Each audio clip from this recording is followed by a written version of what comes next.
So ngayon guys, alam naman natin kung ano yung nangyari sa Binance. So ang Binance po, yung website ay block na po kasi inutusan ng SEC na i-block ng NTC yung Binance. Now the problem is, baka meron ka pang fund dito sa Binance, which is website yung gamit nyo or yung browser, hindi na po pwede.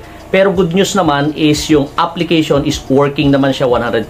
Pero baka nag-aalangan kayo, baka next na i-block naman nila is yung mismong app or web app, yung application. So ang gagawin lang natin, itong tutorial na to is kung paano nyo po i-transfer yung mga cryptocurrency nyo into a new exchange. Ano ba yung exchange na aking maire-recommend na pwede nyo pong gawin na mababa rin yung fee? Alam naman natin na kaya tayo nandito sa Binance is dahil ang Binance mababa po yung mga transaction fee and zero fee for P2P. Kung gusto nyo mag-cash in, libre siya compared dun sa mga local na crypto exchange. So ngayon, so na-open pa naman natin yung ating Binance. So paano po tayo mag-transfer ng cryptocurrency natin dito na as in mababa po yung fees? Kasi kung itatransfer nyo po yung mga matataas yung gas fee, talo rin po kayo. So ito yung strategy na pwede natin gawin.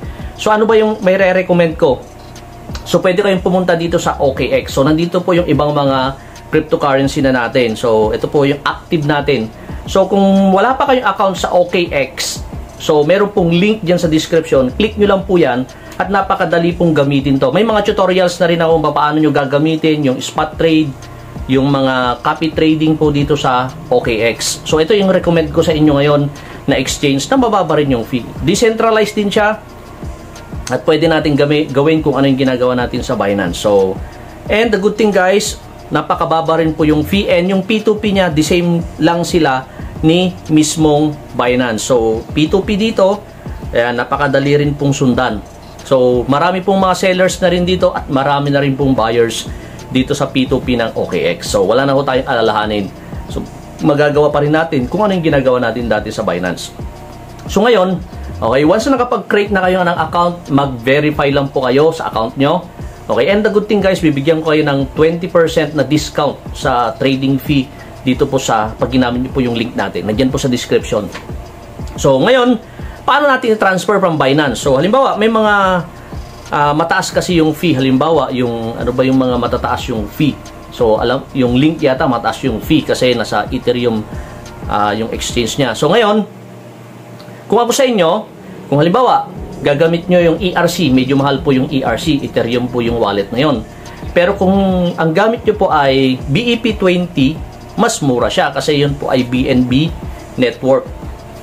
Or yung TRC20, yun po yung gagamitin natin. Or, ang gagawin nyo lang, okay, so halimbawa, nasa spot po kayo, i-withdraw nyo lang siya. So halimbawa, meron tayong SFP dito.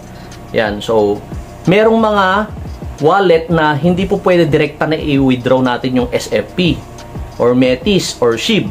Okay? So, hindi pwede. Paano yung gagawin ko? So, gagawin nyo lang ay pwede nyo munang i-sell, okay, yung crypto na yan into USDT. Bakit Mark? Lugi kasi ako. Medyo hindi pa ako nakakabawi. Naipit kasi yung mismong crypto na yan. Okay lang yan. Kasi, once na ilipat nyo dito sa OKX, dibili rin kayo ng cryptocurrency na yun agad para hindi po nagbabago pa yung price. Okay, so ilang minutes lang naman.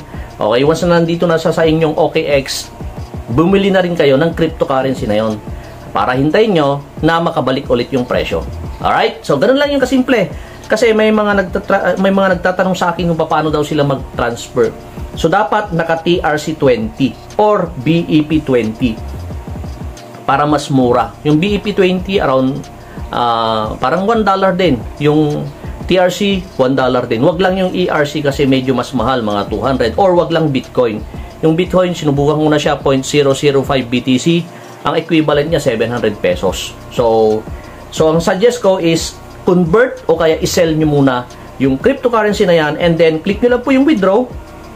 And then dito, pwede nyo na po siyang hanapin kung ano po yung i-transfer nyo. Pero sabi ko nga, USDT, halimbawa yan. Ayan, so ilalagay nyo lang po kung punta po kayo dito sa inyong nagawa na account dito po sa, so click nyo na yung deposit dito po sa OKX, USDT. Then select network. So ang dami yung pwedeng pagpilian. So ang maganda dyan ay TRC20. Yan. So, i-copy nyo lang yan and then punta lang po kayo dito sa Binance na application. Paste nyo lang dito and select network. Dapat TRC20. So, 67 pala. Okay? And then, ilagay nyo na po kung magkano. So, halimbawa, i-max nyo lang yan. And then, click nyo po lang withdraw. So, wait nyo na lang siya. One confirmation lang. Maganda sa TRC20. So, mabilis. One confirmation lang. Hindi 15, hindi 12. One confirmation lang. Nandito na po sa OKX nyo. At, pwede nyo na pong gawin kung ano po yung ginagawa nyo dito.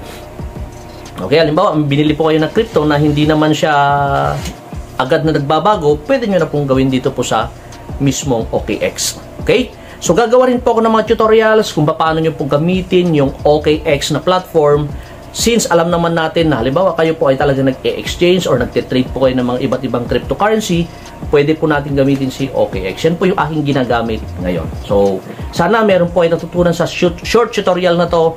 And follow me and subscribe sa aking YouTube channel. So, once again, this is Mark from Pinoy Influencer. Thanks for watching and see you on my next video. Thanks and bye-bye.